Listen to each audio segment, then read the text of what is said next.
Adam Ravenshollow swung down from his horse before the gates had finished groaning open, the seal of his uncle's letter still warm against his palm beneath the leather glove.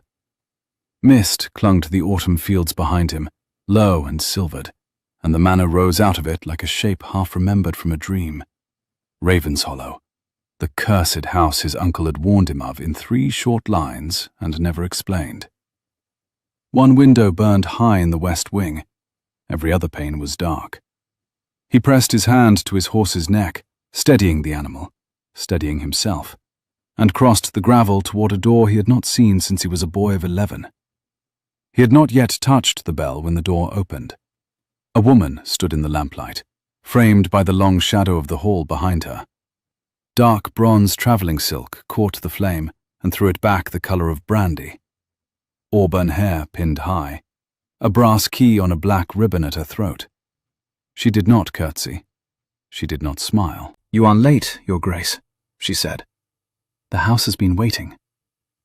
Adam's hand stilled on the doorframe. He filled it, shoulder to shoulder, the wood pressing his greatcoat, and he saw her note this without flinching. "And so, I am told, have I." She stepped aside. "Come in before the mist follows you." He came in. The hall smelled of beeswax and wood smoke and something older, like old parchment turned in the hand. Candles burned in a brass branch on a side table, too many for a house that received no one. Behind her the staircase climbed into shadow, and somewhere above, a clock ticked with a slow, deliberate authority that made him think of a man counting out a sentence. "Your name." His voice came out clipped, an officer's voice, the only kind he had used for 6 years on a Spanish hillside. "Cordelia Vale." She closed the door behind him. The latch fell with a small, definite sound. "My mother was your uncle's housekeeper. She is no longer living. I have kept the manor since." "Kept it how?" "Standing." She lifted the lamp. "If you will follow me, there is a document the late Duke wished placed in your hand the moment you crossed the threshold. He was very particular about the moment." Adam did not move. He looked past her at a portrait on the wall, a man in a powdered wig, but the face was turned away from the painter, a deliberate 3/4 twist that left only an ear and the line of a jaw. He had seen that portrait as a child and asked about it. No one had answered him then either. "What secret is this house keeping, Miss Vale?" She paused on the second step. The brass key swung once at her throat and settled. Her hazel eyes met his without apology. "More than one, Your Grace, but he will have them in the order the late Duke arranged for you to have them. He was a careful man. The cursed manor he left you is also a careful one." She started up the stairs without waiting to see whether he would follow. He followed. The library was warm. A fire had been laid and lit before his arrival, coals already settled, no smoke, and a single beeswax candle burned at the corner of a great oak desk. On the desk, alone in the center of the blotter, lay a sealed packet bound in black ribbon. Cordelia Vale set the lamp down and stepped back, hands folded, and for the first time, he saw that her fingers were faintly stained with ink at the second knuckles. Capable hands. The hands of a woman who had been writing ledgers an hour ago. "Read it standing or sitting, as it pleases you," she said. "I will wait." Adam broke the seal. The wax was the same wax that had sealed the summoning letter in his glove. A falcon stooping, the Ravenshollow crest. The page inside was in his uncle's hand, narrow and slanted, and at the bottom, witnessed in 3 signatures. He read it once. He read it again. Then he looked up. "This cannot stand." "It can," she said. "It does. The clause is binding." The fire in the grate dropped a coal. The small sound was loud in the room. Adam did not look at the fire. He looked at the page in his hand. He read the sentence a 3rd time, as a soldier reads a brief order he has been given by an officer he does not, on principle, intend to disobey. "It says I must marry the woman entrusted with the seal of Ravenshollow within 30 days, or the estate reverts to the crown." "Yes." He set the page down a second time. He turned the page so that it lay facing her. He set his finger, deliberately, on the line that named the seal. "And you hold the seal." She lifted the brass key on its black ribbon. Not the seal itself, he understood, but the key to the cabinet that held it. The same thing, in this house. Her gaze did not waver. "I do." He set the page down very carefully on the desk, as a man sets down a primed pistol.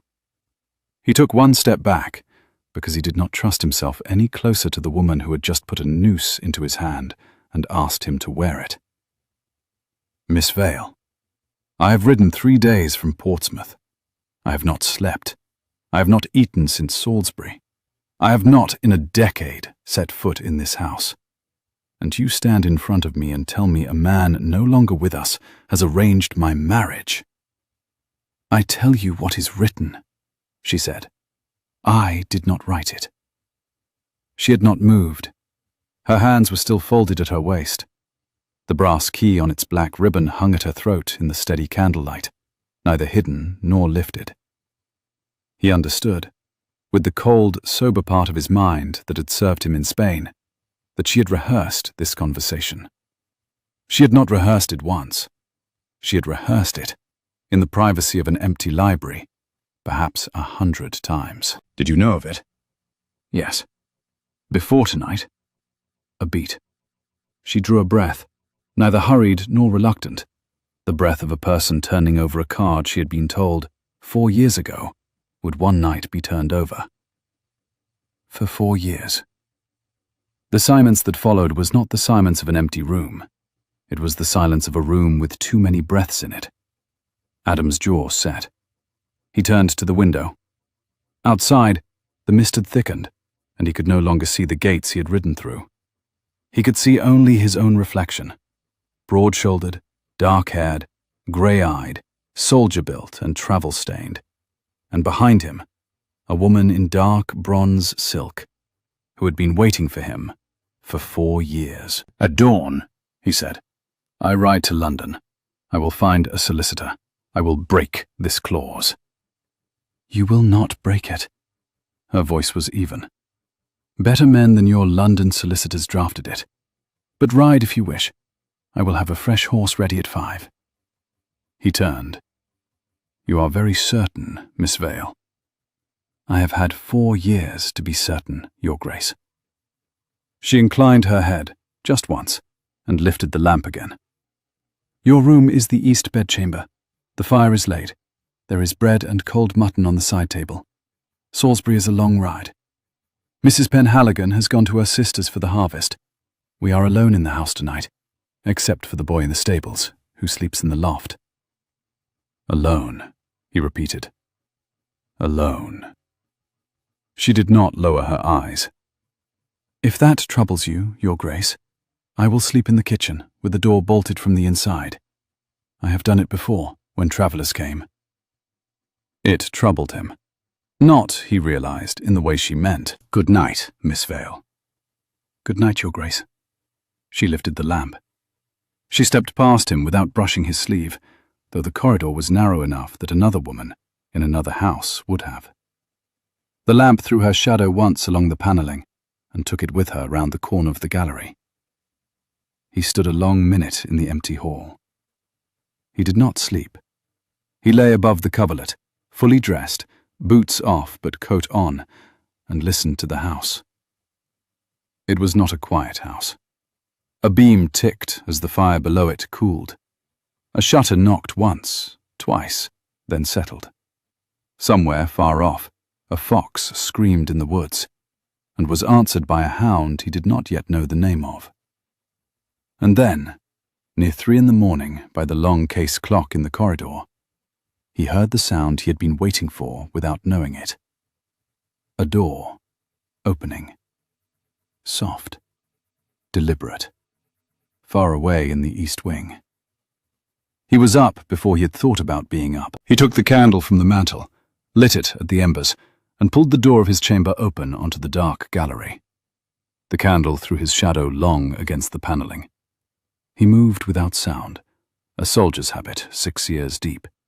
and turned the corner of the long gallery, where the portraits stared down with their varnished, knowing eyes. He stopped at the head of the stairs.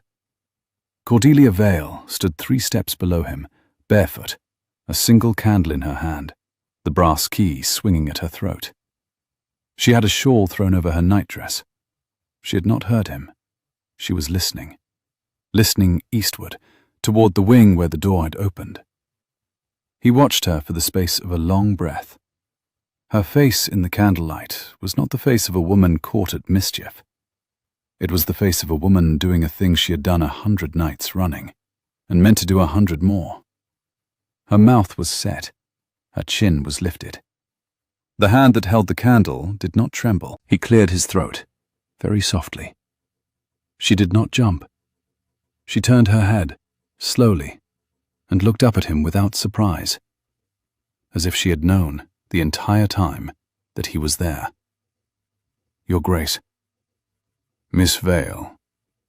He came down 2 steps without hurry, so that he would not, by sudden movement, frighten a woman who clearly did not intend to be frightened. The wood was cold under his stockinged feet. The candle on the rail bent, as her candle bent, in a draught from the east that he could now name. "You should be asleep."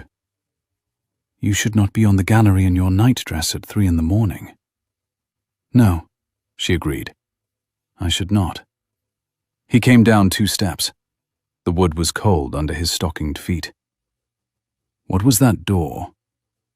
"A draught," she said. "The east wing latches are old. They give in autumn weather." A long case clock somewhere far off in the manor struck the half-hour with the same slow, deliberate authority it had struck the hour an hour ago. The 2 candles on the rail bent again toward one another in the same slow draught from the east, and steadied again. A draught does not open a door so deliberately. In this house, Your Grace, a draught does many things. She turned her face away from him, toward the dark of the east corridor. The brass key on its black ribbon caught the candle behind her and threw, for a moment, a small, bright thread of light on the paneling. She did not turn back. "Go back to bed. There is nothing for you down there tonight." "And tomorrow night?" "Tomorrow night," she said, "you will be halfway to London. Or not, as you choose." He did not go back to bed. He sat down on the step above hers, set his candle on the rail, and folded his arms across his knees. After a long moment, she sat too, 1 step below him, and set her own candle beside his. The 2 flames bent toward one another in the slow draught from the east wing and steadied. "Tell me about the estate," he said. "Tonight, not the marriage clause. The estate. What did my uncle leave me?" She glanced at him sidelong. The hazel of her eyes had gone the color of dark honey in the candlelight. "He left you," she said, "a debt." The east wing draught moved the candles again. They bent and steadied. Somewhere in the lower hall a beam ticked as the cold worked into the wood. Adam said nothing for a long moment. He looked along the gallery at the row of portraits in their dim, varnished frames, the ravens' hollows of 3 generations, each face turned politely toward the wall opposite, none of them looking at him, all of them, in their patient, inherited way, his to answer for now. He felt the weight of the manor settle on his shoulders, the way a heavy coat settles on a soldier who has taken it off and has, against his expectation, been asked to put it back on. In the morning, he did not ride to London. He sat at the great oak desk in the library, with Cordelia Vale across from him, and she set out the ledgers in the order in which she had kept them, the rent rolls, the tenant accounts, the timber sales, the kitchen books, the wages, the household linens, the grain. She turned the pages without looking down. She knew them. She knew what his uncle had owed the corn merchant in Wiltshire, and what the gamekeeper's widow was due in pension, and what the slate roof on the south barn would cost to mend before winter. She knew which tenant had asked for an extension of his lease, and which had asked for a reduction of his rent, and which had asked for nothing, because he was too proud, and what the right answer to each had been. Adam listened. He had commanded men in Spain. He knew the sound of a person who had been carrying a weight a long time, alone, and had become so used to the weight that they no longer mentioned it. When she finished, she closed the last book and folded her hands on the cover. Your uncle was, by the time of his last illness, very nearly bankrupt, Your Grace. I have kept the estate solvent these 2 years by selling the timber at the upper wood, and by economies your uncle would not have liked to see written down. I have not paid myself a wage in 18 months. I tell you this not to be thanked. I tell you this because you should know what you have inherited before you decide whether to keep it. He looked at her for a long moment. Her chin was lifted again. She was prepared, he realized, to be dismissed. She was prepared to walk out of the library in her dark bronze silk, with the brass key still at her throat, and find another house. Why, he said, have you not paid yourself a wage? Because there was no money to pay it with. He turned the topmost ledger toward himself. The columns on the open page ran in 2 parallel rows down the right margin, the ink fresh in some entries and faded in others, all of it in a single, careful hand. He read the column for the first quarter. He read the column for the second. There was timber. The timber was for the slate roof. He set his elbows on the desk. He set his chin on his linked fingers. He looked at her over them, and for the first time since he had crossed the threshold, he allowed himself to look at her plainly, not as a problem to be solved, but as a person who had been doing his work for him for 2 years without his knowing her name. Miss Vale. Your Grace. The morning light through the library window had moved a finger's breadth along the desk while she had spoken. He noted the migration of the light without remarking on it, a soldier's habit of marking time by what shifted slowly in a still room. And he set both his palms flat on the blotter, as a man might lay his palms flat on a map he had decided, after long study, to commit to. I am not, at this moment, riding to London. No, Your Grace. But I have not yet agreed to be married, either. No, Your Grace. A small wind moved the curtain at the window. The candle on the desk leaned and steadied. The brass key at her throat caught the new angle of the light and threw a small bright circle on the panelling behind her, the size of a coin, and then lost it as her breath shifted. Could you tell me, and I should like the truth, whether the late Duke's clause was your idea or his? A faint flush moved up her throat, the first he had seen on her.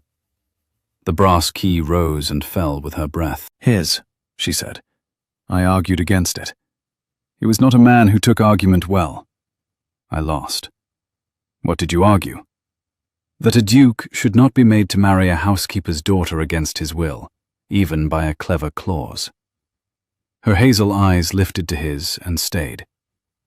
I argued, Your Grace, that I would refuse the seal if he tried to put it in my hand. He laughed at me. He said I was the only person in 3 counties he trusted to hold it. And then he was taken from us, 6 months later, on a Tuesday, and the seal came to me anyway. Adam closed his eyes for a moment. Thank you, he said, for the truth. The fire in the library grate had burned to a quiet, steady red. Outside the window, the autumn sun had begun to lay a low, yellow band along the home meadow, and the mist that had clung overnight to the gates was burning off in a slow, ragged retreat toward the river. I have nothing else to give you, Your Grace. He opened his eyes. You have, in fact, given me a great deal. He gestured at the ledgers. I had not understood, until this morning, what kind of house I had inherited. I am beginning to. She inclined her head. Cordelia. He used her name for the first time, deliberately, to see what it would do. It did very little to her face. It did rather more to him. I will stay a week. I will see the estate. I will meet the tenants. At the end of the week, we will speak again about the clause. Until then, Your Grace? Until then, you continue as you have been. You hold the seal. You keep the books. And you tell me, before nightfall, what was behind that east wing door at 3 in the morning." She did not answer at once. Her hand went to the brass key at her throat and closed around it as a woman might close her hand around a child's wrist to keep it from running into a road.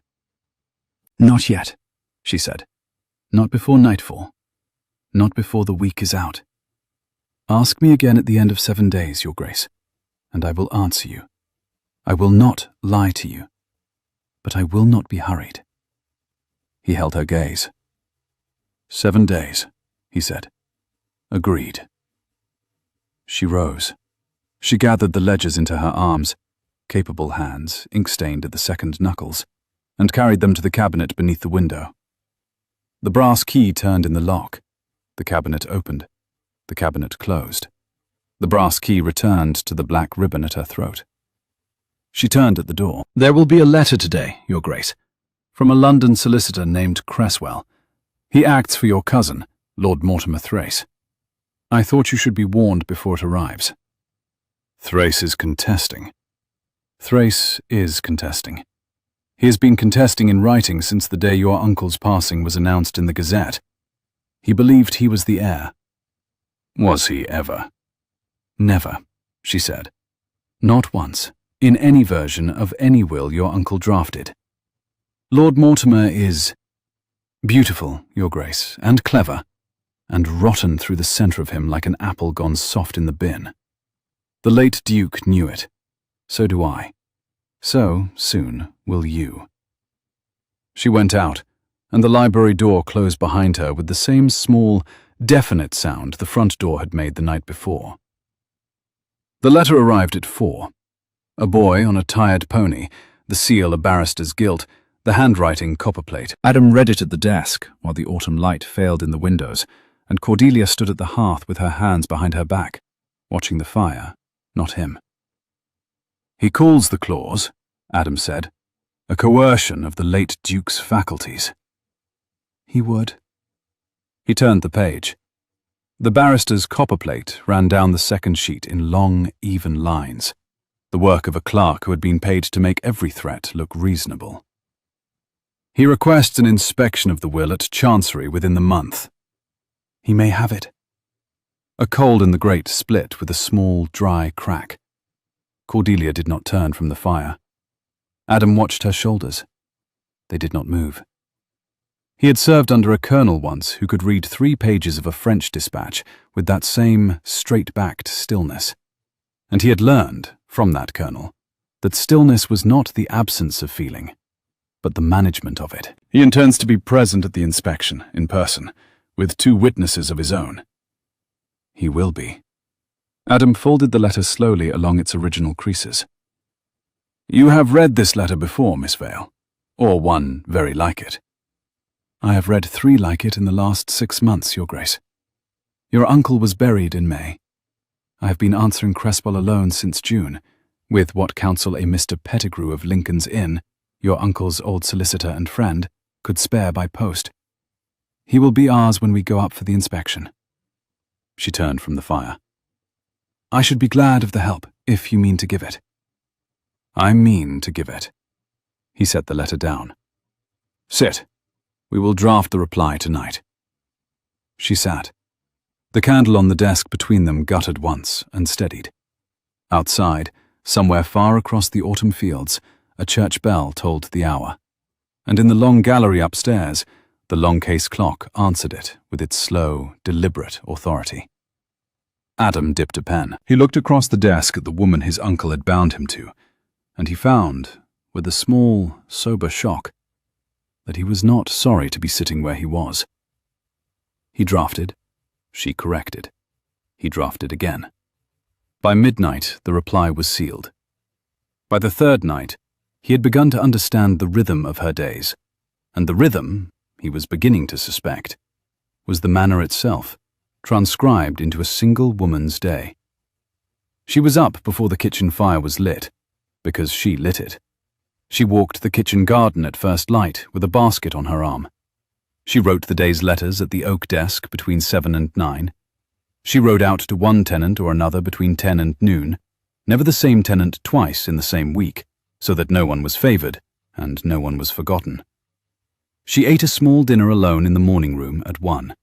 She kept the books between 2 and 4. She received between 4 and 6 anyone from the village who had business at the manor: the rector, the apothecary's apprentice, the smith's wife with a question about her son's apprenticeship. She dressed for the evening at 6. She dined at 7, formally, even when she dined alone, because, she said quietly when he asked, a house that kept its forms kept itself. She read in the library between 8 and 10. She went up the stairs at 10 with a single candle, and somewhere between 3 and 4 in the morning, on most nights, the east wing door opened. He did not ask again. Not yet. He had given his word for 7 days. On the 4th day she came into the library in a ruby gown. He had not expected the gown. He had expected the dark bronze silk, or the grey morning dress, or the indigo riding habit she had worn the day before to the South Fields. The ruby was a different woman, or the same woman, aloud at last. The colour caught the candlelight and threw it at her throat, where the brass key still hung on its black ribbon, and at her wrists, where lace fell over her ink-stained knuckles, and at her mouth, which she had not painted, but which looked, in that gown, as though it had been. "The harvest dinner," she said, before he could speak. "I should have warned you. The tenants come tonight. We dine in the great hall. I should have told you yesterday. I forgot." You did not forget. A small, surprised smile crossed her face and was gone. "Perhaps I did not," she said. "Perhaps I wished to see whether you would stand it." "I will stand it. Will I be required to make a speech?" "You will be required only to sit at the head of the table and be served first. Speeches will be made to you, not by you. The rector will rise. Old Mr. Halloran, the cooper, will rise, if he is sober, and possibly if he is not. The smith will rise. You will nod. You will thank them. You will ask after their wives. You will not, on any account, mention the clause." "On no account." "On no account, Your Grace. The tenants do not yet know there is a clause. They know only that you are come. They will assume, most of them, that I am to be turned out by Christmas. They will be polite to me tonight, as one is polite to a friend at her last evening before a long sea voyage." He stared at her. "You will not be turned out by Christmas, Miss Vale." "You have not yet decided that, Your Grace."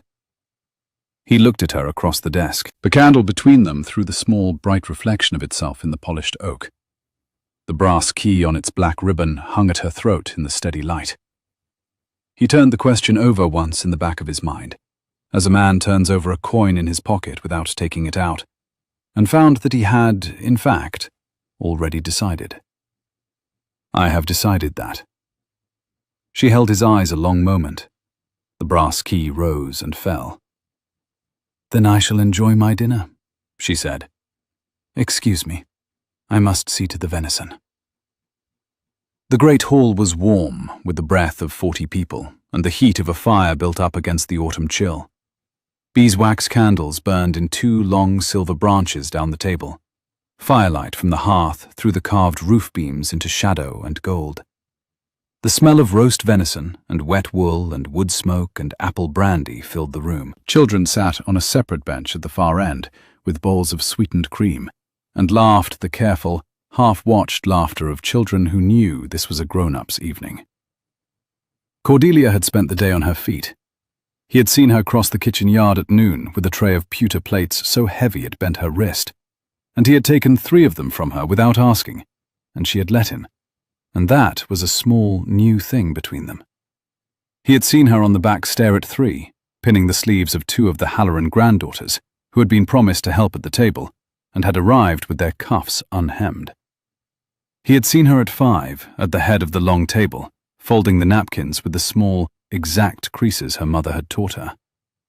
He had not, at any point, seen her sit. She had not eaten since breakfast. He noticed these things now.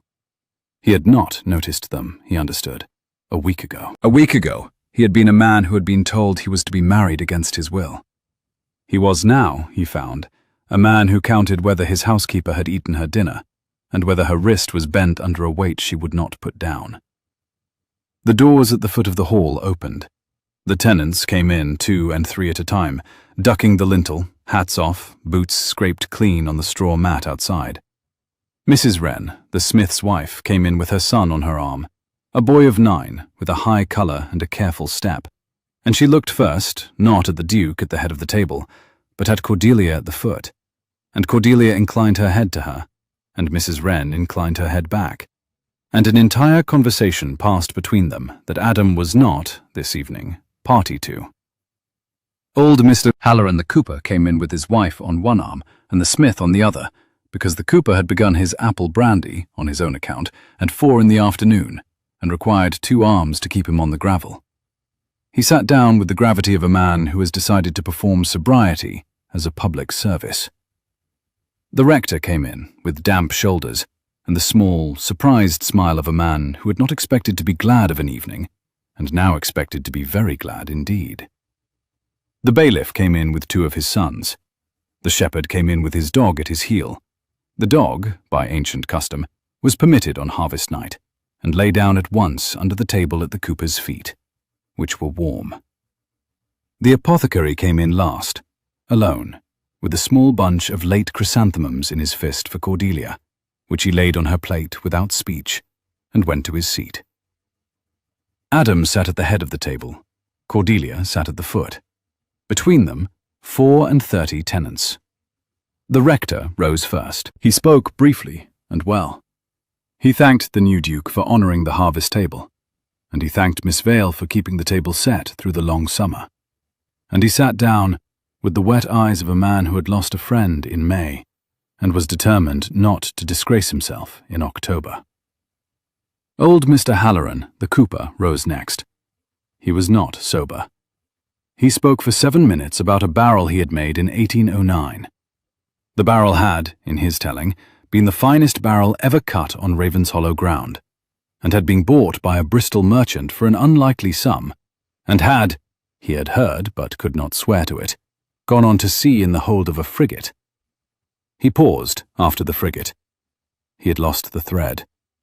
He looked along the candles to Cordelia, whose face was composed into the expression of polite interest she had, on her father's knee, learned to wear through sermons, and he found his thread again. The barrel, he said, had been made of timber from the upper wood.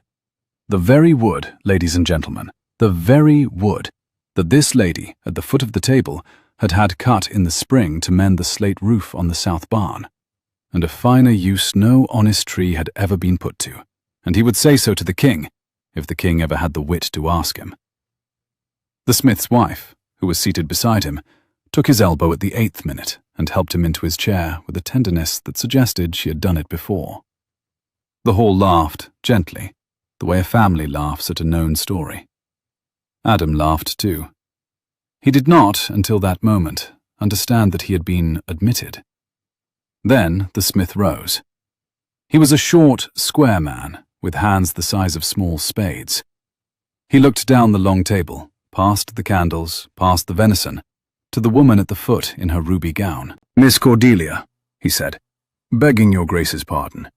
I'll say it to her, for I've said it to no one else." Adam inclined his head. "Say it, Mr. Wren."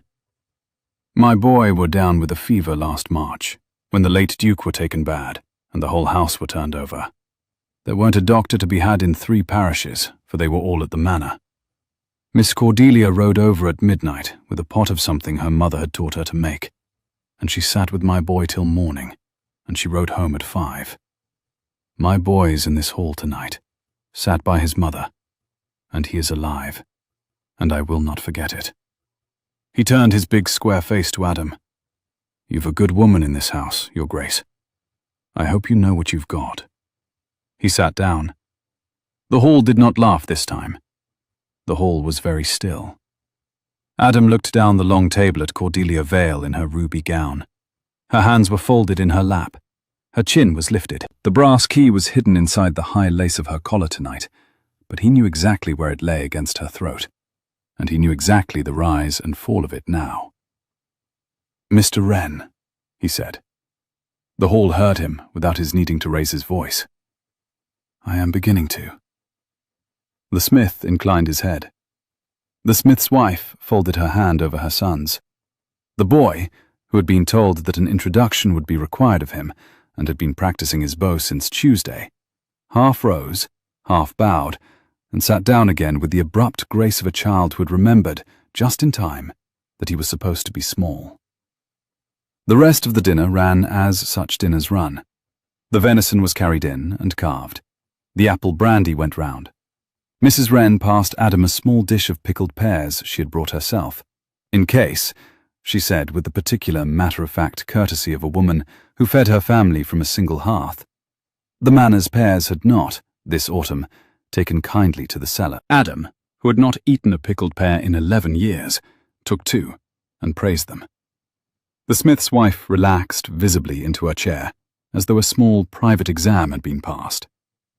The bailiff's eldest son, who was 16 and had never in his life sat at a duke's table, knocked over a cup of small beer in the second hour and turned the colour of a winter sunrise. Cordelia, without rising from her own chair, made a small gesture to the maid at the sideboard. A fresh cloth was laid over the spill in a single, quiet movement. The boy was permitted to pretend nothing had happened, and he ate his venison afterwards with the cautious dignity of a small ambassador. A girl of 12, in a fresh apron, played 3 carols on a small fiddle from the corner, the third one badly, and was applauded harder for the third than for the first 2 because she had attempted it. Adam asked her name. She told him. He asked her, gravely, whether she would do him the honour of playing the same 3 at the next harvest, in better weather. The girl, who had been told all her life that she was a serious child, and had not, until that moment, been spoken to as a serious adult, blushed to the line of her hair, and promised that she would. Her mother, 2 seats over, set down her cup very carefully, as a woman does when she does not wish to be seen taking a moment. The shepherd's dog under the table moved, by some private migration, from the cooper's feet to Adam's, and laid its grey muzzle on his boot, and went to sleep. Adam did not move his foot for the better part of an hour. Cordelia, at the foot of the table, saw this. She did not remark on it. She only set down her glass once, very slowly, and looked at him the length of the candles, and looked away. He carried, after that, a particular small warmth in his chest, which he did not name, and which he was content to carry unnamed for the rest of the evening. After the tenants had gone, boots on gravel, lanterns swinging into the mist, the smith's wife guiding old Mr. Halloran down the drive with a patience that would not be hurried, Cordelia stood at the front door and watched the last lantern out of sight. Adam stood behind her in the hall. He did not speak. He did not need to. At length she closed the door, turned, and leaned her back against it, as a woman leans who has been on her feet a long time, and does not yet wish to admit it. "Thank you," she said. "For what?" "For not making a speech." He laughed, once, surprised. "I was instructed not to." "You were instructed. That is not the same as obeying. Most men would have made the speech anyway. My father would have." "Your father?" He had not heard her speak of her father, gone these 12 years. A clergyman, a good man, a great speechmaker. He could not be in a room of more than 3 people without rising to address them. She smiled, a small, private smile, not for him. "My mother used to say he had been born standing up." "And your mother?" The smile went. "My mother left us last winter," she said, "alone. I was in London for 3 days fetching the apothecary a particular tincture for the late Duke's cough. I had left her well. I came home to find her gone. Mrs. Ben Halligan had sat with her at the end. She had asked for me. I was not there." Her hand went to the brass key at her throat. "I do not, Your Grace, intend to be 3 days from this house again, unless I must." He took one step toward her. He did not touch her. He stopped a careful arm's length away, because she had not invited closeness, and because he had not yet earned the right to give it. "I am sorry," he said. "Thank you," she said. The candle in the hall guttered. A draught from somewhere, perhaps the east wing, perhaps not, moved the flame and steadied it. She straightened from the door. "I shall go up," she said. "Good night, Your Grace." "Good night, Cordelia." She paused at the foot of the stairs. She did not turn. "Good night, Adam." She went up. The brass key caught the candlelight once on the landing and was gone. In the morning they rode the South Fields together. She wore the indigo riding habit. He wore an indigo coat that had been cut for him in Lisbon and had survived 3 campaigns and looked, against the autumn sky, very nearly the same colour as her habit. She did not remark on it. He did not remark on it. They rode out through the kitchen gate and across the home meadow and up the chalk track to the long ridge where the South Fields fell away in stubble and mist toward the river, and she named, as they rode, every field and every tenant and every drainage ditch that needed reopening before the winter rains. He listened. Now and then he asked a question. Her answers were short, exact, and never embroidered. He had served under colonels who could not give a clearer brief. At the top of the ridge, they stopped to breathe the horses. The mist had thinned into a low, silvery scarf over the river. A heron rose from the reeds and flew, slow and grey, against the slow, grey sky. Cordelia turned her face to the wind. The hood of her habit had fallen back.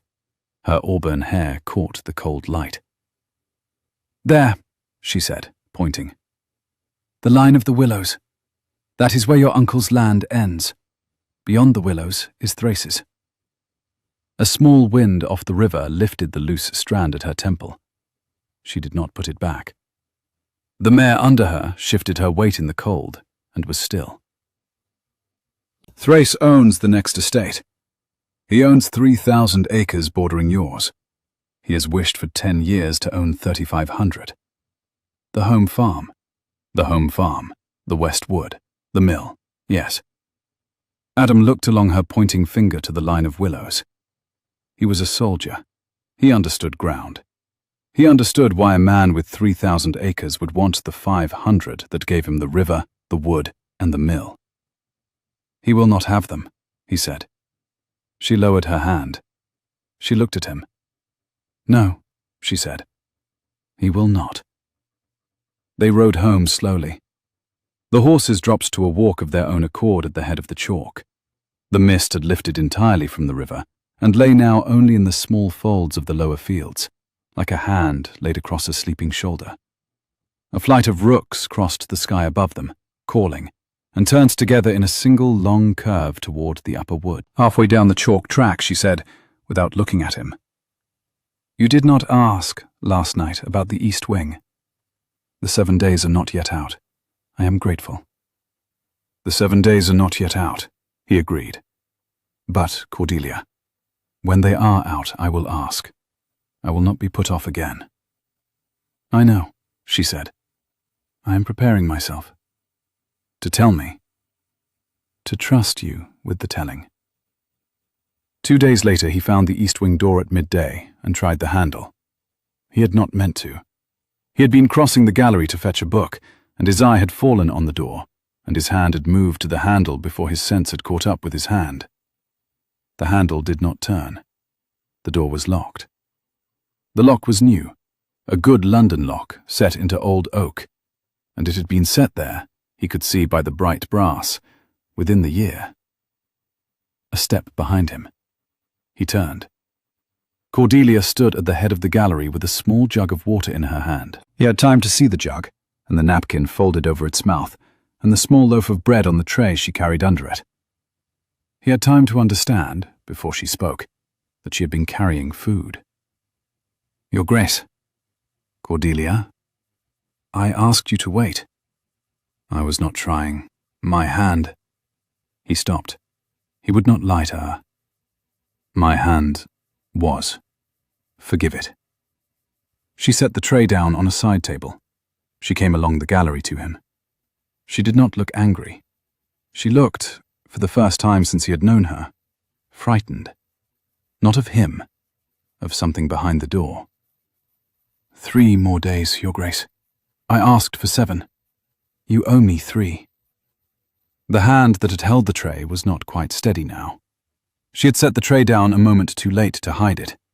He saw the small tremor of the napkin over the jug, and he did not, in courtesy, look at it directly. You owe me, he said quietly, the truth. I will pay it, on the 7th day, not before. I beg you. She had never used the word beg. It struck him harder than he expected. He let his hand fall from the door. 3 days, he said. 3 days. She picked up the tray. She turned. She walked, quite steadily, back along the gallery and down the servants' stair, and she did not look behind her to see whether he watched her go. He watched her go. That afternoon a carriage came up the drive without warning. Adam was in the south field with the bailiff when the boy came running. A black and gilt carriage, 4 horses, 2 men inside besides the gentleman. The gentleman had given his name at the gate. The gentleman was Lord Mortimer Thrace. Adam was at the Manor in 11 minutes. He came in through the kitchen door, mud on his boots, his indigo coat dark across the shoulders with the autumn rain that had begun on the ride home, and he found Cordelia in the great hall, facing his cousin alone. Lord Mortimer Thrace was, as she had said, beautiful. He was Adam's height, and very nearly Adam's build, but where Adam was soldier-built, Thrace was tailored. Narrow at the waist, where Adam was broad, fine-boned at the wrist, where Adam was heavy, fair-haired, where Adam was dark. His eyes were the pale blue of a winter sky over a frozen lake. He smiled when he saw Adam come in. The smile did not touch his eyes. "Cousin," Thrace inclined his head. The pearl pin in his cravat caught the dull grey light from the high windows of the great hall and threw it back the colour of a winter pond. "I had hoped to find you at home. I was beginning to fear I would have to take my tea with Miss Vale unsupervised." "Lord Mortimer." Adam did not bow. He did not move from the doorway. The mud on his boots had begun to dry in the warmth of the hearth at his back. He could feel the weight of the indigo coat across his shoulders, heavy with rain, and he did not, at that moment, regret any of it. "You are uninvited." "I am family." "You are uninvited." Thrace's smile widened a degree. Behind him, 2 men in plain dark coats stood with their hats in their hands and their eyes on the floor. Solicitors' clerks, Adam judged, brought as witnesses to whatever Thrace had hoped to provoke. "Cousin, I have come a long way in foul weather. I have come to satisfy myself, on behalf of the family, that the late Duke's affairs are in proper hands. I have heard, I will not say from whom, that a certain housekeeper's daughter has been keeping the books." "You will not," Adam said evenly, "refer to Miss Vale as a housekeeper's daughter in my hall again." Thrace's pale eyes narrowed. "Forgive me. I had not understood how the wind blew." "You understand now." "I do." Thrace turned a degree, so that he could include Cordelia in the small, polished smile. "Miss Vale, you are very fortunate in your champion. I trust you have not exerted yourself." Cordelia did not move. Her chin was lifted. The brass key was hidden under her collar. Her ink-stained hands were folded at her waist. "I have exerted myself, Lord Mortimer," she said, "on behalf of the estate, as I have done for 2 years. You are at liberty to inspect the books at any hour of the working day. The bailiff will conduct you. You will not, however, inspect them in the evening, because the working day ends at 6, and the late Duke kept regular hours." "The late Duke," Thrace said softly, "is no longer with us." The phrase fell into the hall like a stone into a still pond. Adam saw Cordelia's mouth tighten, just once. "The late Duke," she said, "kept regular hours. I keep them in his memory. You may inspect the books between 9 and 6.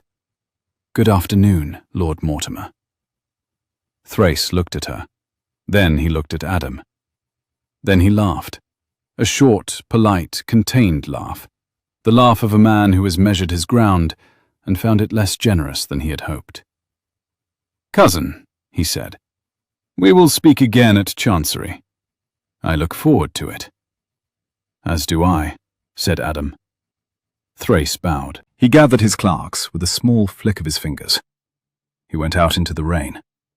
The black and gilt carriage turned in the drive and was gone. Adam stood in the open door until the wheels were past the gate. Then he closed the door, slowly, and turned. Cordelia had not moved. She stood in the center of the great hall with her hands folded at her waist and her chin lifted.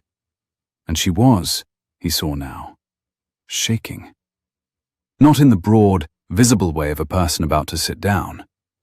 In the small, private way of a person who had spent 20 minutes holding herself absolutely still against an opponent who had wished her to flinch, and had now, with the closing of the door, been permitted to feel her own heart. He crossed the hall to her in 4 strides. He stopped at a careful arm's length. He did not touch her. "He is gone," he said. "Yes." The rain on the great hall windows ran down the leaded panes in long, bright lines. He could see, beyond her shoulder, the patch of gravel where the black and gilt carriage had stood, and the 2 grooves the wheels had left in the wet, slowly filling with water. He will not come back uninvited. He will. He has waited 10 years for this estate. He will not be seen off by an afternoon's coffee. He will write tomorrow morning. Let him write. He will write to the rector. He will write to 2 of the tenants.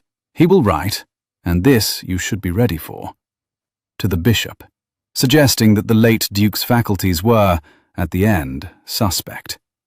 The bishop will not act on it. He will, however, ask. We must be ready to answer.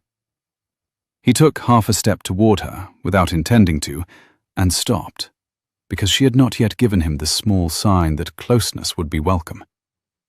He set his hand on the back of the long oak settle instead, and leaned his weight on it, and felt the wood take the weight without protest. "We will be.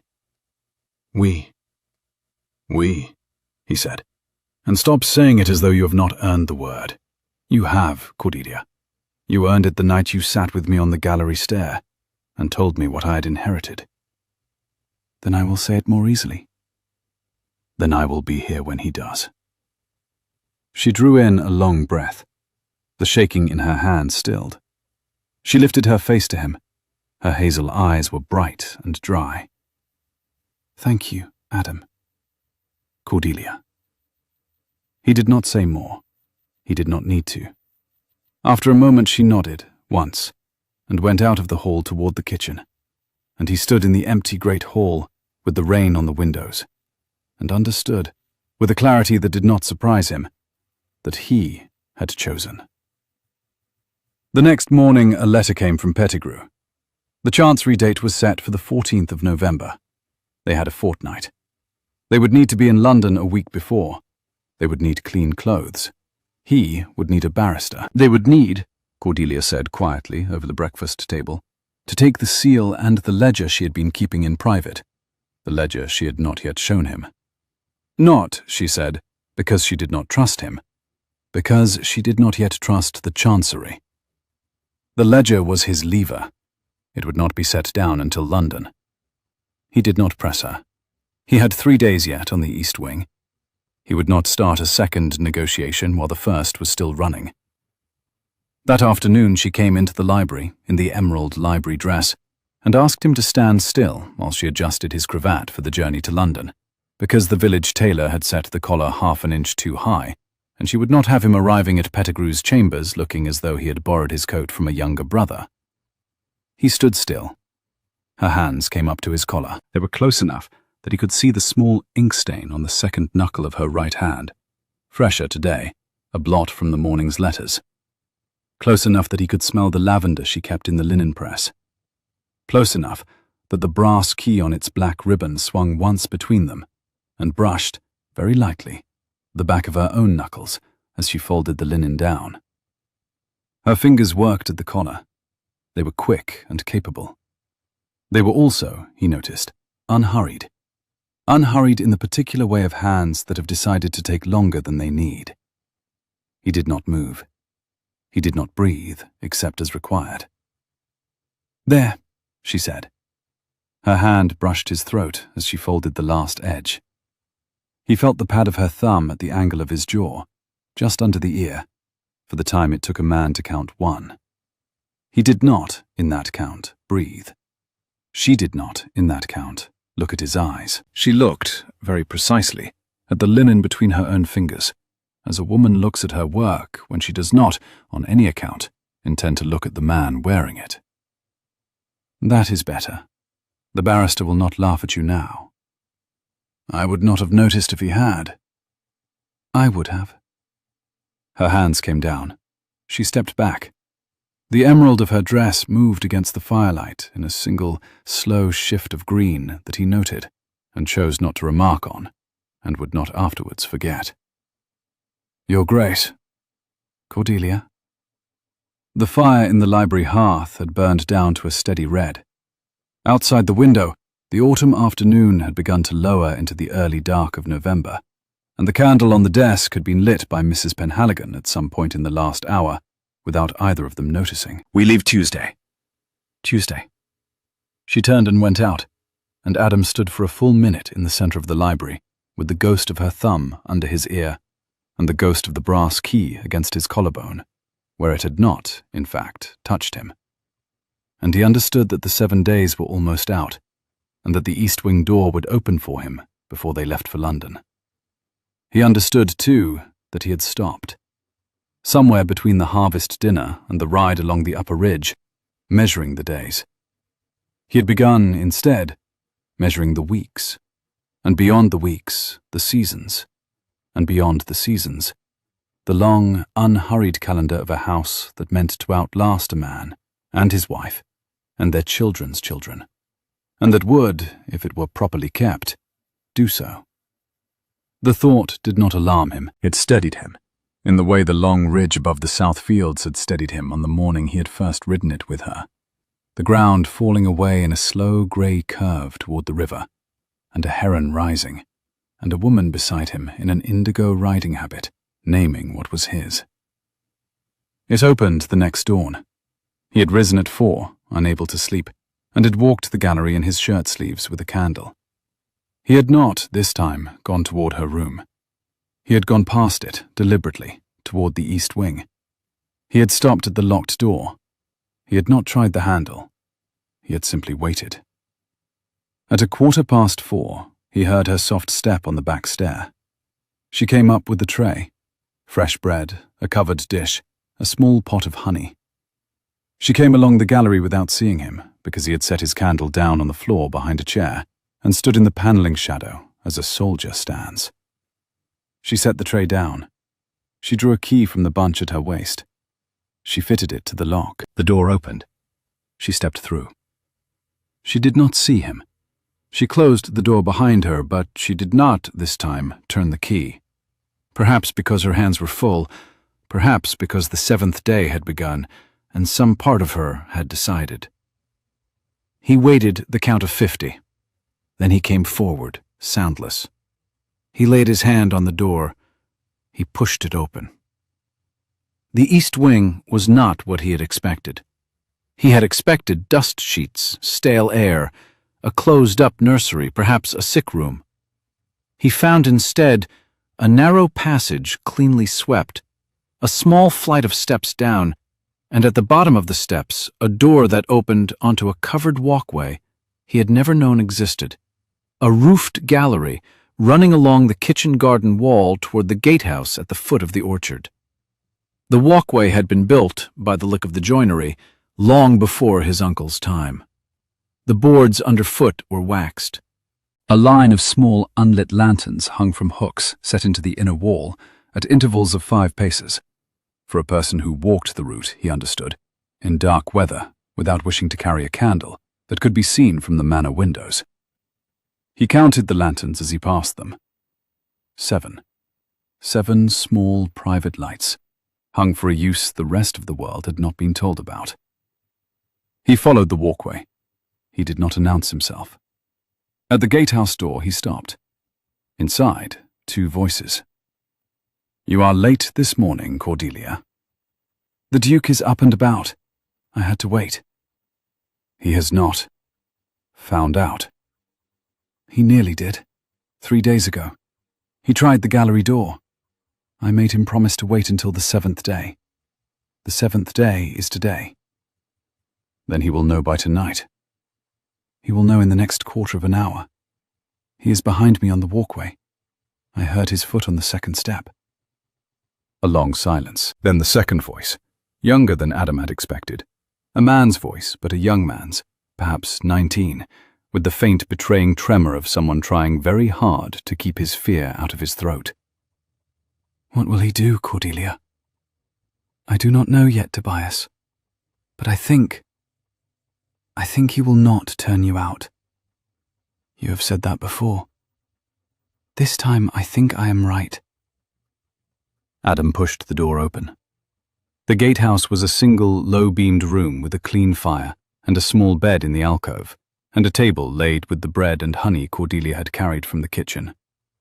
A shelf above the bed held a row of well-thumbed books, a Latin grammar, a Greek primer, a thin volume of Cowper, a thick one of Gibbon, a folio of pencil drawings tied with a leather thong. The wall opposite the fire was hung with 3 studies in chalk: a kestrel in flight, a stoat in winter coat, the line of the upper wood from the gatehouse window, drawn with a hand that had been allowed to teach itself over years, and had taught itself well. A young man stood at the far side of the table. He was tall and slight, with auburn hair a shade darker than Cordelia's, and hazel eyes the same color, and a face that was not yet quite a man's face. He was healthy. He was clean. He was terrified. "Your Grace." Cordelia turned without surprise. She had heard him on the walkway.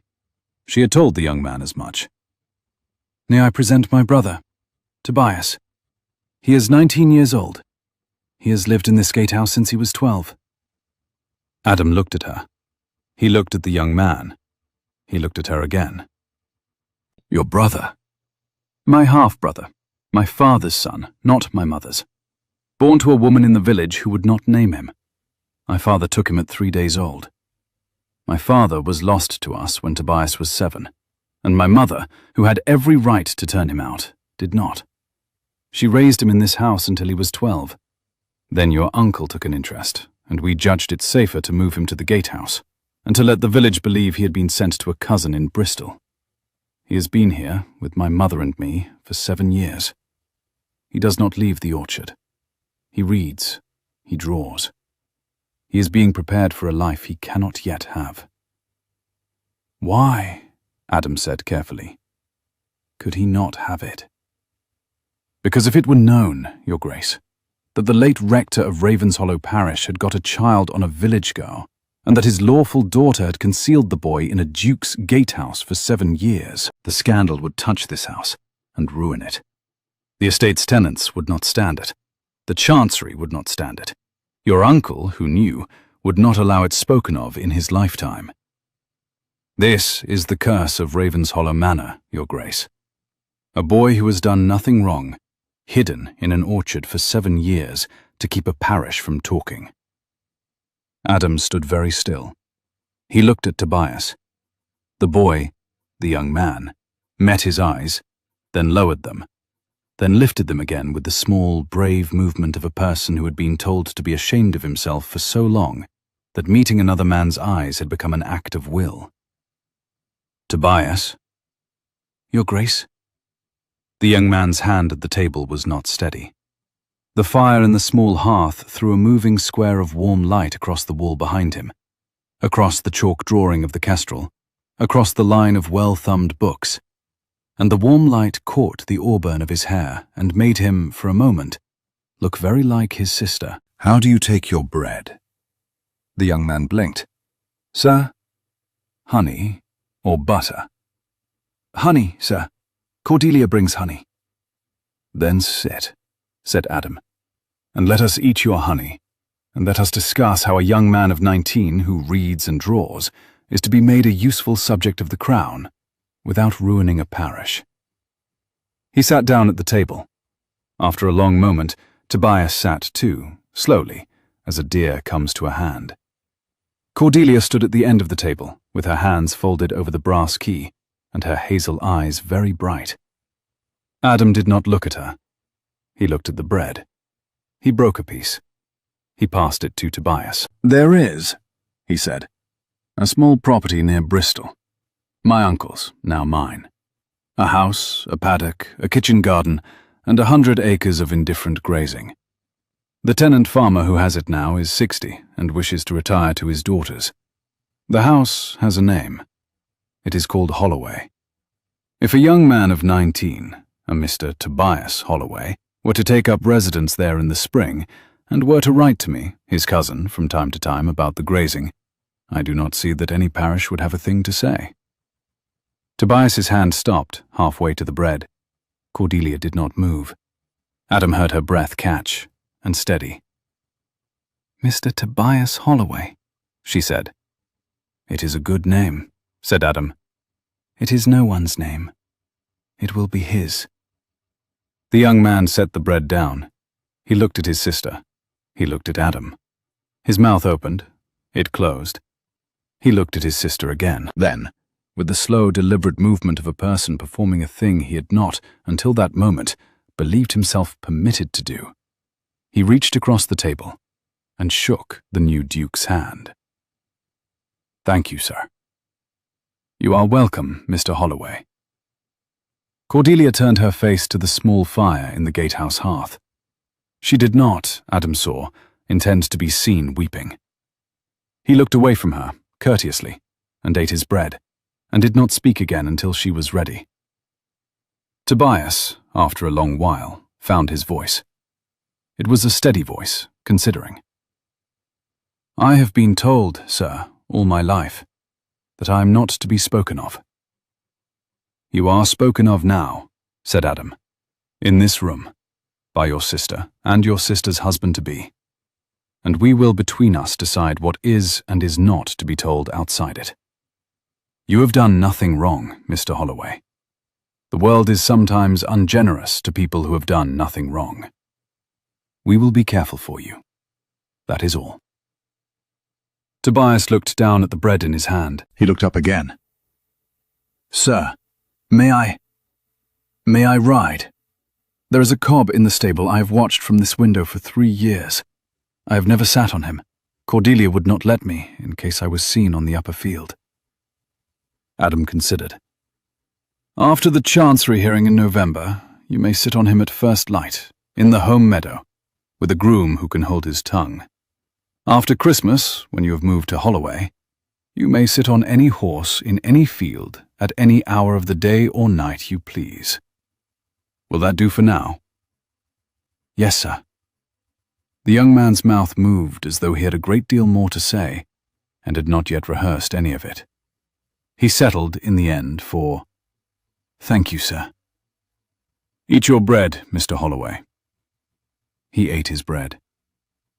Cordelia turned back from the fire. Her eyes were dry. The brass key at her throat caught a small spark of the firelight. She came to the table and sat at the third place. Tobias had laid a third place, Adam noticed, before he had come in. She had told the boy, then, that the Duke would be at the door. And she broke a piece of bread of her own, and the three of them ate together in the gatehouse, with the autumn light coming up grey over the orchard. And Adam understood, with the same clean satisfaction he had felt at the harvest dinner under the shepherd's dog, that he was not a guest in this room, and not, any longer, a stranger to it. "Cordelia." "Adam." He turned his bread in his fingers, slowly, and set it down again. The fire in the gatehouse hearth had begun to give back the smell of the hot honey from the small earthenware pot on the table. A clean autumn smell, the smell of a kitchen that had been used by a careful woman for a very long time. "How long has the walkway been there?" "My grandfather built it. It was meant for a great uncle of yours who returned from the East Indies very ill and could not bear company. He used it for 2 years, and then he was better and rode out, and the walkway was forgotten. My mother remembered it. We swept it when Tobias was 12. "Your mother knew?" My mother arranged it. He absorbed this in silence. He turned the small pot of honey on the table a quarter turn, then another quarter turn, as a man turns over a fact he had not previously held. And my uncle. Your uncle knew. Your uncle approved. Your uncle paid, in fact, for the new lock on the gallery door. It was the last bill he signed before his last illness. He would not have it set down in any ledger I kept. He paid the locksmith out of his own purse and asked me, on his honor, to keep the boy safe until you came. Adam looked at her across the table. The morning light through the gatehouse window had broken at last through the grey, and a single bar of pale autumn gold lay on the table between them, between the bread and the honey and the third cup that was Tobias's. She looked back. Her chin was lifted. The brass key at her throat caught the light and held it. He could have written to me. He could have. He did not. He said, when I pressed him, that a duke who inherits a curse should be allowed to meet it on his own ground and decide for himself. Adam laughed, once, low. The laugh was not bitter. It was the laugh of a nephew who had begun, very late, to understand an uncle who had loved him at a distance. He was a careful man. He was a careful man. I begin to like him. You would have liked him, Adam. He would have liked you. He was sorry, at the end, that he had not known you better. I told him you were 10 years old when he last saw you. He said that 10 years old was a poor age at which to be judged a stranger to one's own house, and he was sorry for it. And he was taken from us on a Tuesday. On a Tuesday. Adam set his bread down. I will go up to the chapel this afternoon, Cordelia, and I will sit with him for a quarter of an hour, if you will tell me where the stone is. I will show you. And after the hearing, if we have a hearing left to win, we will set the portrait in the gallery to face the room again, the one with the turned head. She looked at him for a long moment. Her hand came across the table and rested, briefly, on his wrist where it lay on the wood. 2 seconds. 3. She withdrew it. Yes, she said. We will. They left for London on the Tuesday in 2 carriages, one for them, one for the Boxes and Mrs. Penhaligon, who would not be left behind. And they reached the Strand by the Thursday evening. The inn was the King's Head. Pettigrew had taken 3 rooms, one for the Duke, one for Mrs. Penhaligon and Cordelia, one for the manservant. The corridor was narrow. The candles in the wall sconces burned low. The autumn rain was on the roof tiles overhead in a steady, soft drumming that did not lift all night. Adam undressed by his own fire. He hung the indigo coat over the chair. He folded the cravat she had set right with her own hand a week ago, onto the table beside the candle. He sat down to write a letter to his old colonel. He could not write it. The pen made one mark on the page, a small black hook, and stopped. He set the pen down. He stood up. He paced to the window. The window looked out on a slate roof and a chimney pot, and beyond, the dark spire of a church he did not know the name of. The rain ran down the slate in long, bright lines. He paced back. He sat down. He stood up again. He had crossed the breadth of his room 4 times before he understood, with the small, impatient self-knowledge of a soldier, that he was not pacing because of the Chancery hearing. He was pacing because there was a wall, 3 feet of plaster and lath, between his fire and hers, and because he had stood in a carriage doorway at the King's Head 2 hours ago and watched her cross the inn-yard with her travelling cloak on her arm and her chin lifted against the wet, and because he had wanted, with an honesty that had startled him, to take the cloak from her and put it on her shoulders himself. At length, he opened his door and stepped out into the corridor, because he had remembered that he had not, at supper, returned the small bound book of estate accounts Cordelia had pressed into his hand on the carriage step, and it would be wanted in the morning. He did not knock at her door. He did not need to. She was already in the corridor. She had a candle in her hand. She was in a wrap of dark wool over her nightdress. Her auburn hair was down. He had not, until that moment, seen it down. and it fell over her shoulder in a long, dark honey rope to her waist. The corridor was narrow enough that he could see, in the low light of the wall sconce, the small frown of concentration she wore when she was listening for a sound she did not quite trust. She had come out, she said, because she had heard his step, and had thought he was the manservant, and had wished to ask whether he had locked the outer door of the corridor, because the inn was full and the corridor opened in the daytime onto a public stair. "I have not locked it," he said. "I will." "Thank you." She did not go back into her room. He did not move toward the outer door. They stood in the narrow corridor, with 2 candles between them and the rain on the tiles overhead, and the brass key, he saw, still at her throat over the wrap. He had not, until that moment, realized she slept in it. "You sleep in the key," he said. "I have slept in it for 2 years, Your Grace." Adam. Adam. "You will not need to, after the 14th. "No?" "No. After the 14th, the key will hang somewhere a key ought to hang, on a hook by the library door, where any honest housekeeper might find it." Her mouth softened. The candle in her hand trembled, just once. "Good night, Adam." "Good night, Cordelia." She did not, at once, turn back to her room. She stood with the candle in her hand, and her hair down, and the brass key at her throat, over the wool wrap. And she looked at him, in a way that was not yet a question, and was not yet an answer, and that asked him only to look back. He looked back. The rain on the tiles overhead was steady. The candle in her hand bent a little toward the candle in his, and steadied. Somewhere below, in the inn yard, an ostler called out to another ostler and laughed, and a horse stamped, and the small sounds of a London inn at midnight came up to them through the floorboards. He did not move. She did not move.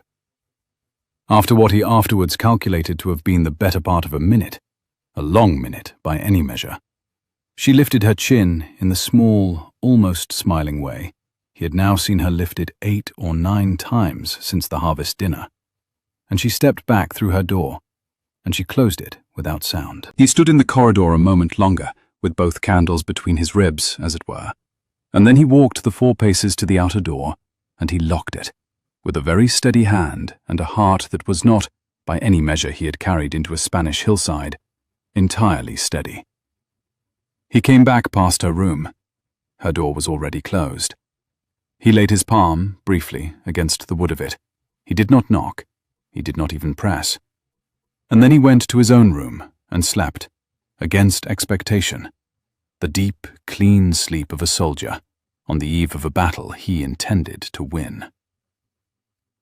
The clerk at Chancery on the Friday morning was a thin man with a kind eye and a powerful grasp of what was, and was not, irregular in a will. He read Pettigrew's draft. He read Thrace's counter.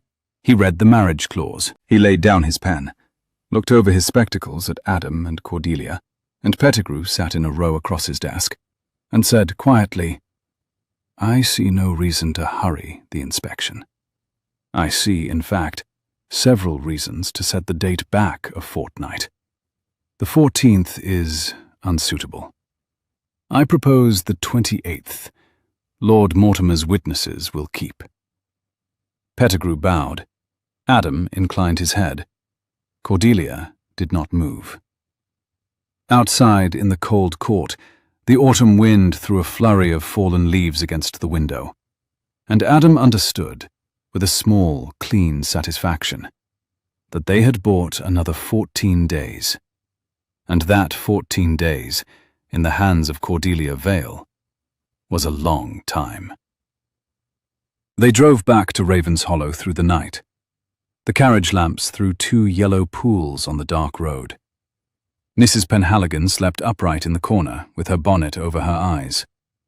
Cordelia sat opposite Adam. Her hands were folded in her lap. Her face was turned to the window. He watched her for a long time without speaking. At a milestone past midnight, she turned from the window and met his eyes. "You are staring, Your Grace." "I am." "I know. Forgive me. I do not require forgiveness for it. The wheels of the carriage went over a rut. The lamps swung. Mrs. Penhaligon did not stir. Cordelia's hand came across the small space between them and rested, briefly, on the back of his wrist, where it lay on his knee. 2 seconds. 3. Then it withdrew. Adam. Cordelia. I should not have done that. I am glad you did. She looked at him a moment longer. Then she turned her face to the window again, and the carriage carried them home through the autumn dark. They reached Ravenshollow at 2 in the morning. The mist had come down again over the home meadow.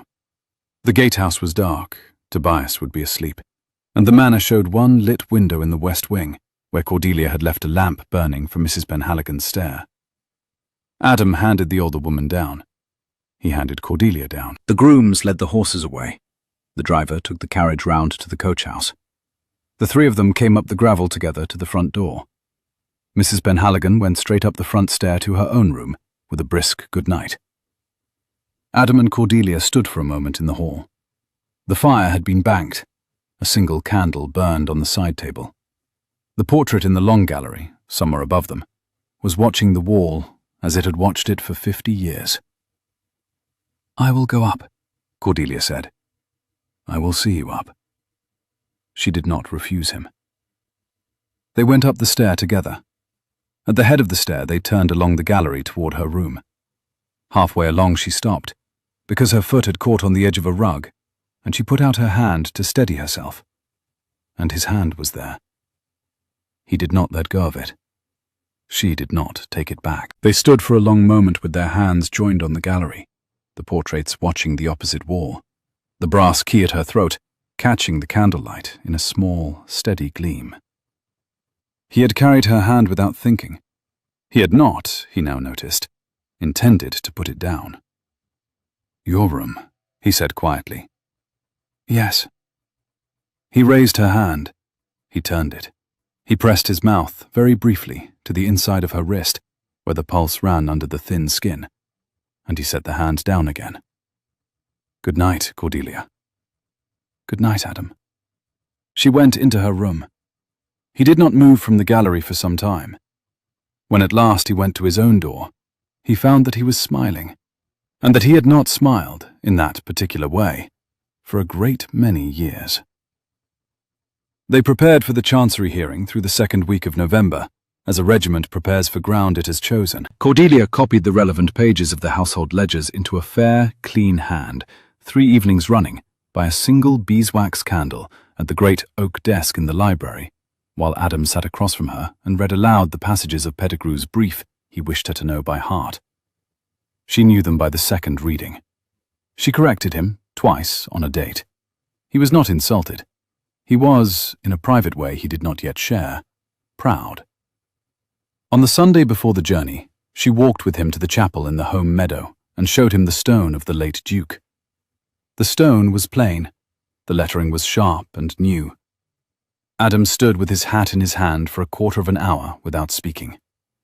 When at last he spoke, it was to thank his uncle, very quietly, for the trouble he had taken on a nephew he had scarcely known. Cordelia stood 3 paces behind him and did not interrupt. The autumn light through the chapel window threw a long yellow square across the flagstones at his feet. A robin sang once in the yew outside, the small, bright, sober song of November, and was answered by another robin further off, and the chapel was as quiet after that as it had ever been. They left for London on the Monday morning at first light. The carriage was the same. The road was the same. Mrs. Penhaligon, this time, came too, with a basket of cold mutton and a small flask of brandy for emergencies of weather or temper. There were no emergencies. The ride was uneventful. They reached the Strand by Wednesday evening. Pettigrew met them at the King's Head with a long face and a short report. Master Coldstream, in his chambers that afternoon, had read every paper twice and asked 3 questions, and made no mark his clerk could read. Adam said this was the mark of a good judge. Pettigrew, who had appeared before Master Coldstream 11 times, agreed. The Chancery hearing on the 28th of November opened at 10 in the morning in a high-panelled court off Chancery Lane. The court was cold. The fire in the hearth had been laid late, and the panelling threw the small light back without warming it.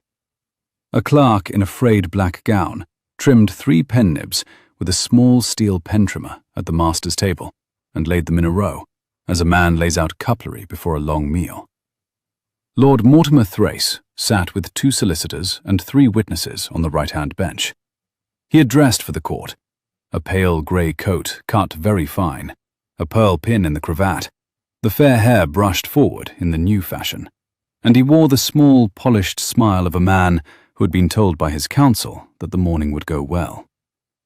Adam sat with Pettigrew on the left, Cordelia at his side, in the dark bronze travelling silk she had worn the night he had arrived at Ravenshollow. She had pinned a small spray of dried lavender from the manor garden at her collar. The brass key was hidden under the silk. The seal was in the linen pouch at her wrist. The narrow black ledger was in the reticule on her other wrist, and her ink-stained hand rested on the reticule as quietly as a hand rests on a sleeping cat. The Chancery clerk had been replaced, since Friday, by a senior master in robes, Master Coldstream, a dry, narrow, painstaking man who was said to have once spent 11 years on a single boundary case, and to have, at the end of it, decided correctly. Pettigrew opened. He set out the late Duke's will. He set out the marriage clause. He set out the late Duke's testamentary capacity, attested by 3 witnesses, including the rector of Ravenshollow parish and the family physician. He set out, in dry, chronological order, every objection Lord Mortimer's counsel had filed, and the answer to it. He sat down. Lord Mortimer's counsel rose. He was a sleek, polished man with a voice that carried without effort. He spoke for 40 minutes. He suggested that the marriage clause was, in effect, a coercion. A clause of a kind, he said, that the Chancery had on 3 occasions in the last decade declined to enforce, when its drafting could be shown to have been the work of the beneficiary rather than the testator. He cited the 3 occasions. He read the relevant passages. He suggested that Miss Vale, the woman entrusted with the seal, had exerted, in the late Duke's last months, an undue influence, that she had been the only person present at the drafting of the codicil, that she had been the witness to 2 of the 3 signatures, that her hand was visible in the marginal notes. He suggested, delicately, with the air of a man pained to suggest it, that certain irregularities in the household accounts during the late Duke's final illness might bear examination, and that the absence, from the public ledgers, of any wages paid to Miss Vale herself for the last 18 months was, taken together with the size of the estate she would shortly come into by marriage, a coincidence of a kind that the Chancery had been known to find suggestive. He sat down. The pearl pin at Lord Mortimer's throat caught the light from the high window.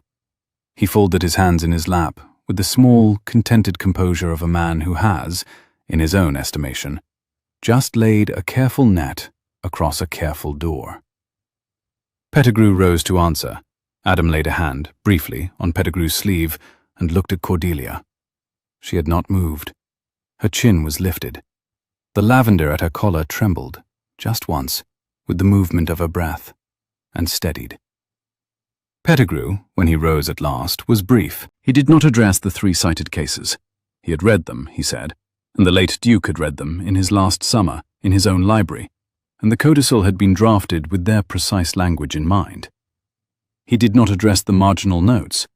The marginal notes, he said, were Miss Vale's, because the late Duke had dictated them when his hand could no longer hold a pen, and the family physician would, if required, attest that this had been the case from August onwards.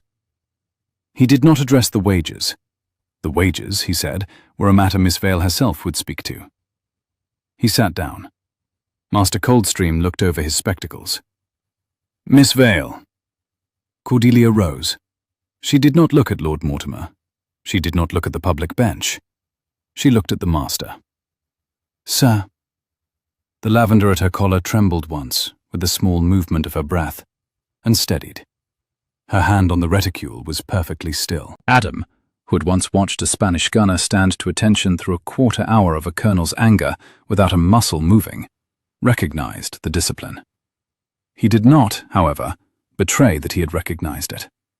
He kept his eyes on Master Coldstream. "You hold the seal of Ravenshollow?" "I do, sir." "Will you produce it?" She drew a small linen pouch from the reticule on her wrist. She untied the string. She set the seal, heavy bronze, the falcons stooping, on the master's desk. The master inspected it. He compared it to the impression on the will in front of him. He inclined his head, fractionally, and slid it back to her across the desk. "Counsel for Lord Mortimer has suggested irregularities in the household accounts. Have you the books here?" "I have, sir." She turned. Pettigrew lifted, from the bench beside him, 3 bound volumes and laid them on the master's desk. The master opened the topmost. He turned 3 pages. He turned 30. He looked up. "These appear to be in order, Miss Vale." "They are in order, sir." The master turned another page. The thin sound of paper on paper was, in the stillness of the panelled court, very loud. The clerk in the frayed black gown made a small note on a folio at his elbow. A pigeon outside the high window struck the leaded glass with its wing in passing, and was gone. "Counsel for Lord Mortimer has further suggested that no wages were paid to you over the last 18 months. Will you address it?" "I will, sir." "No wages were paid. I asked the late Duke, in February of last year, that my wages be set against the cost of the slate roof on the south barn, which was failing, and which the estate could not, that quarter, afford to mend. He agreed. The arrangement is recorded in the household ledger at folio 143, witnessed by Mrs. Penhaligon, the late housekeeper of this manor. I have continued the arrangement of my own account since the late Duke's last illness, because there has been a sequence of similar small needs, and no one to ask. I have not, sir, taken a shilling from this estate that did not return to it threefold in standing timber, repaired stone, or honest seed. The books will bear the inspection." "They will bear it. I have inspected them. Sit, Miss Vale." "With the master's permission, there is one further matter." "Counsel for Lord Mortimer," said the master without raising his voice, "will perhaps explain on what evidence he has suggested otherwise." Lord Mortimer's counsel rose. He hesitated. He glanced sidelong at his client. "On information, sir, supplied to my chambers." "By whom?" A longer hesitation. The counsel did not look at his client. He looked at the inkwell on the master's desk, and then, having found no answer there, at the panelling above the master's head. "By a former employee of the estate, sir." "Name?" Lord Mortimer himself rose. He smiled the small, polished smile. "Master, with respect. The witness's name was given in confidence. We are not required to—" "You are required, Lord Mortimer, in this court, to substantiate any suggestion of irregularity made on the record. I will have the name of your witness, or I will have your counsel's withdrawal of the suggestion. You may choose." A silence. Lord Mortimer's smile thinned. His pale eyes flicked, once, to Cordelia. They did not find what they had hoped for there. She was looking at the master. "My client," said the counsel quietly, "withdraws the suggestion." "Noted." The master made a small mark in his book. "Miss Vale, you may sit." She did not sit. Master Coldstream looked over his spectacles. "Miss Vale." "There is a second ledger, sir. A private ledger, kept by the late Duke and continued by myself at his instruction. It records certain payments made by Lord Mortimer to a clerk in Pettigrew's chambers, beginning in March and continuing through July of this year, in consideration, as the entries set out, of advance copies of correspondence relating to the will. The ledger is in my reticule. I had not intended to produce it unless required. I believe I am now required." The court did not move. Lord Mortimer's smile did not move either, but the colour beneath it changed. "Miss Vale," said the master quietly. "Produce the ledger." She produced it. A narrow black book, the size of a prayer book. She set it on the desk.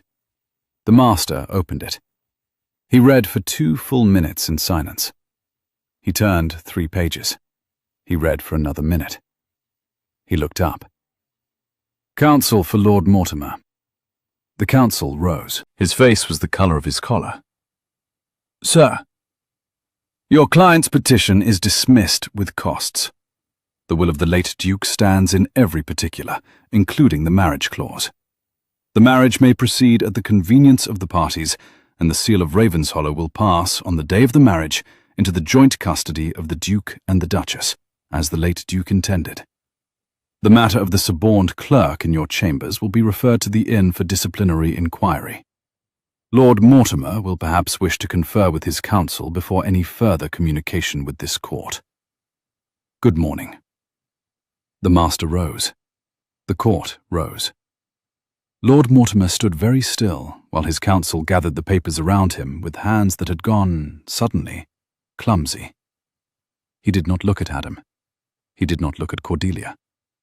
He went out of the panelled court without a word, and the heavy door closed behind him, and the matter, after 7 months, was over. Pettigrew turned to Adam in the corridor outside the court and said, with an unprofessional warmth, that he had been at the Chancery Bar for 31 years, and had not, in any of them, watched a petition undone in a cleaner half-hour. Adam shook his hand. He did not, at that moment, trust himself to speak. Cordelia, beside him, took the hand Pettigrew offered her, and held it a moment longer than was customary, and Pettigrew bowed to her with the small, sincere bow that lawyers reserve for clients who have, against the run of play, made their cases for them. In the carriage home, Cordelia laid her head, just for a moment, against the side of the carriage and closed her eyes. The autumn light through the window was the colour of weak tea. The wheels beat steady on the road. Mrs. Benhaligan, this time, was not with them. She had stayed in town to visit a sister, and the carriage was very quiet. Cordelia. Adam.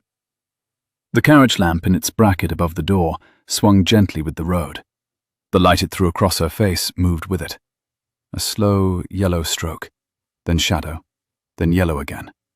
And he watched the light on her cheekbone, and the tired hollow under her eye, and the small, new line at the corner of her mouth that had not been there in October. And he understood, without being told, what 18 months of carrying a black book under a pillow looked like in the face of a woman who did not, on principle, complain. "You had that ledger in your reticule from the moment we left Ravenshollow." "I had it, in fact, in my reticule from June." She did not open her eyes. "I have carried it on my person at all hours since the day I copied the last entry. I slept with it under my pillow. I bathed with it in a covered basket beside the tub. I would not have produced it unless he forced me. He forced me." "He did." "Good." She opened her eyes. She turned her head on the carriage cushion and looked at him. The carriage went over a stretch of bad road. The wheels jolted. She did not look away. He did not either. After a long moment, he leaned across the small space between them and set his mouth very gently on hers. She did not pull back. She set one hand lightly against his jaw. The brass key, in the dim of the carriage, brushed his knuckle as it had brushed her own knuckle in the library a fortnight ago.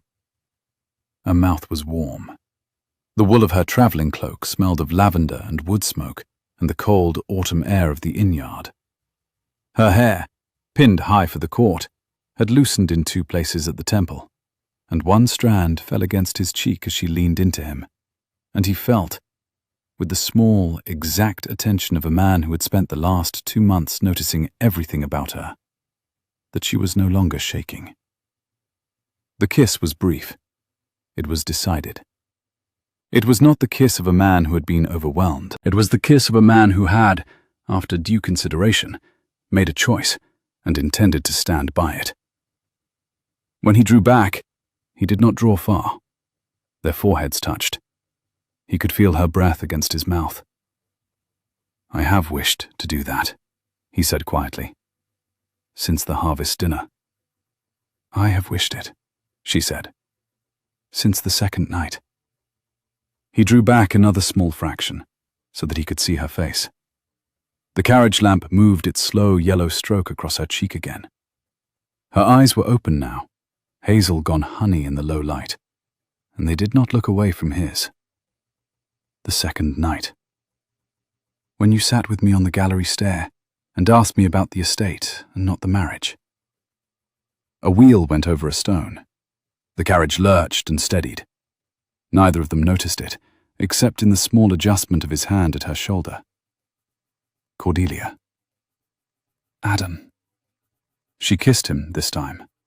Her hand stayed against his jaw. The brass key swung between them and was, for the first time, not the most important thing in the carriage. Outside, the autumn fields rolled past in a slow grey blur. The carriage carried them home. They were married 3 weeks later, on a clear, cold morning in the small parish church at Ravenshollow, with the rector officiating and 40 tenants in the pews, and Mrs. Penhaligon weeping discreetly in the second row, and Tobias, Mr. Holloway now, by every paper that mattered, standing as Cordelia's brother, in plain view of the congregation, because Adam had said quietly that he would not have his wife married out of a back door of her own family. The rector had agreed. The parish, to its faint surprise, had agreed too. Old Mr. Halloran the cooper had said, sober for once, that he had always supposed there was a cousin somewhere, and the matter had been considered settled. Cordelia wore amber, the colour of late autumn light through a leaded window. The brass key was not at her throat. It hung, that morning, on a hook by the library door at the Manor, where she had put it the night before with her own hand, because she had said, quite seriously, that a wife should not be married in a key. The night before the wedding, Adam had taken her, by the hand, into the long gallery. The portrait of his great-grandfather had hung for 50 years, with its face turned away from the painter. He had asked a London restorer, the week after the Chancery hearing, whether the turn was original to the canvas, or whether the canvas had been turned in the frame at some later date. The restorer had unframed it carefully on a Tuesday, and reframed it on the Wednesday.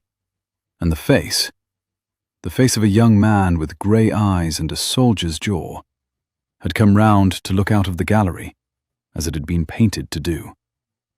He had not told Cordelia. He had wished her to find it. She found it now.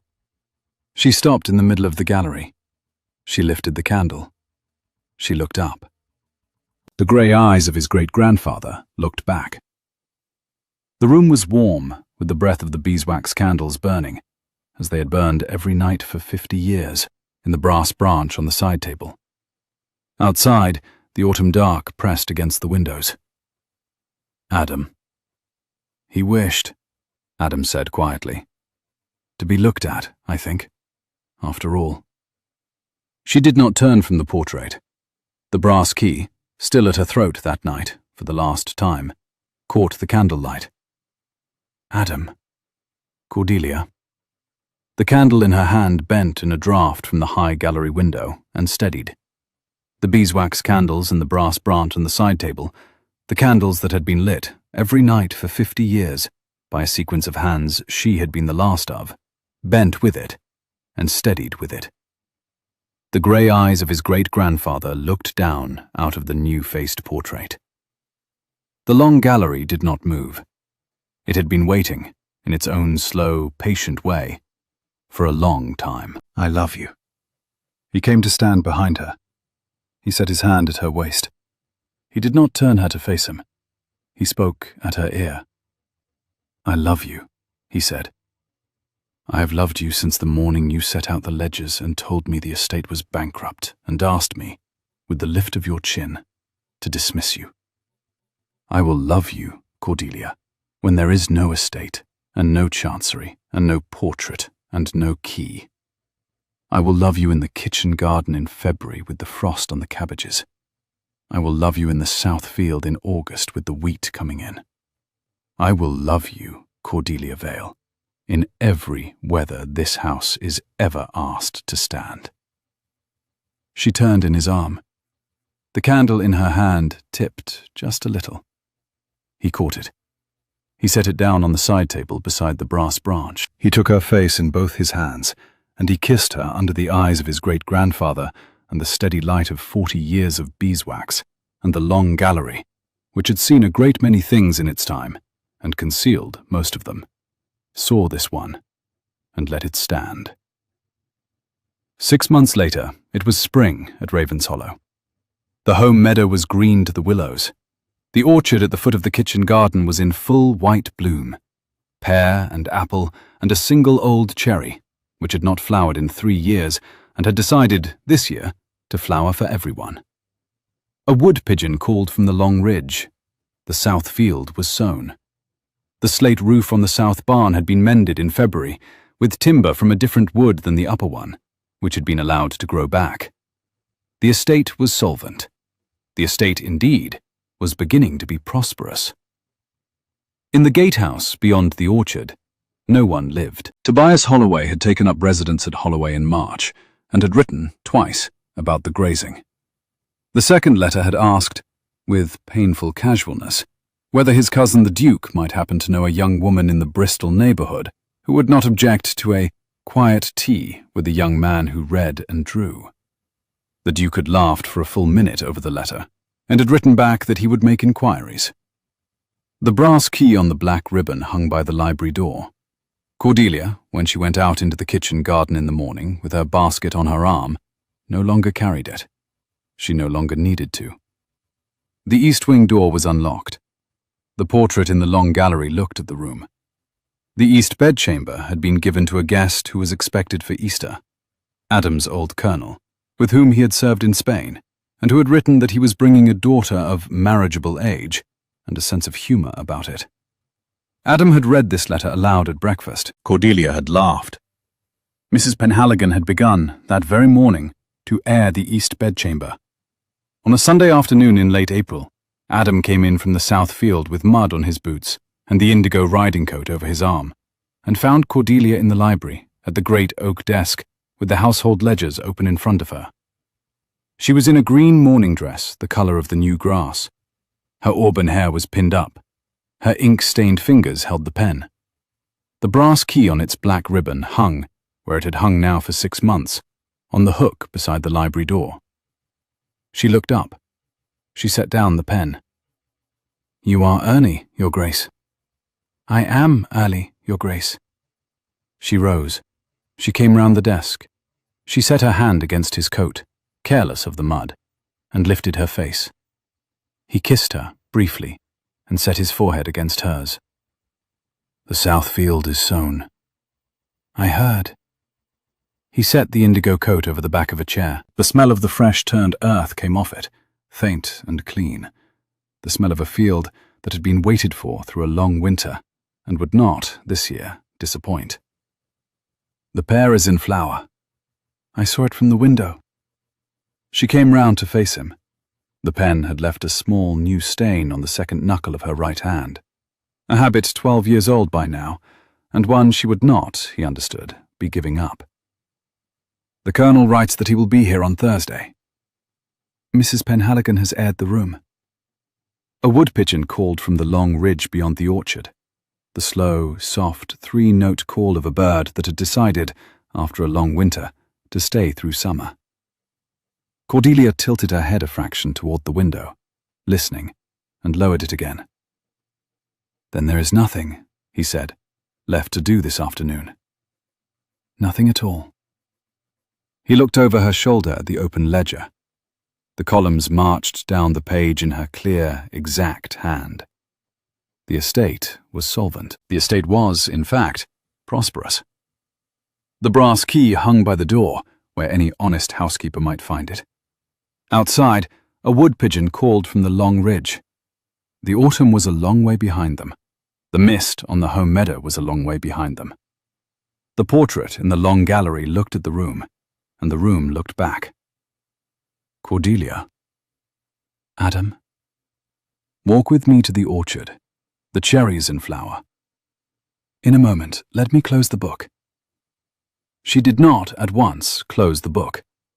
She set her hand flat across the open page, as a person sets a palm on a sleeping animal to keep it sleeping a moment longer. The light through the library window had shifted to the warm yellow of late April afternoon.